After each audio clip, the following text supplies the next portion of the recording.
Letrang NG by Teacher Janessa. Halina at pag-aralan natin ang tunog at pagsulat ng letrang NG. Halina at sabay nating kantahin, ano ang tunog ng letrang NG? Ano ang tunog ng letrang NG? Ano ang tunog ng letrang NG? Ng, ng. Ano ang tunog ng letrang NG? Ng letrang NG, ng letrang NG. Ano ang tunog ng letrang NG? Ng, ng. Sabay-sabay nating basahin ang tunog ng letrang NG. Nga, nge, ngi, ngo, ngu.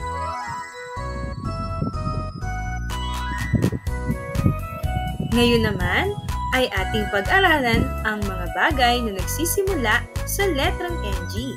Katulad ng nasa larawan, nakabuka ang bibig. Ito ay nganga. Nganga. Ang susunod na larawan ay ang ating bibig. Ang tawag dito ay ngu.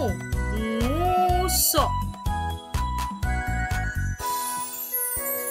Ang susunod naman ay ang batang kumakain na ang tawag ay nguya. Nguya. Ito naman ay ngipin. Ngipin. Sabayan niyo ako. Ngiwi. Ngiwi. Ito naman ay bungo. Bungo.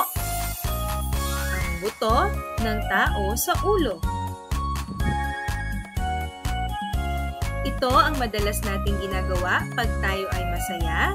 Ngiti. Ngiti. Ito naman ang parte ng puno. Ang tawag ay sanga. Sanga. Ang susunod naman ay ang pagsulat ng letrang NG na gagawin natin sa pisara. Maraming salamat sa pakikinig, mga bata!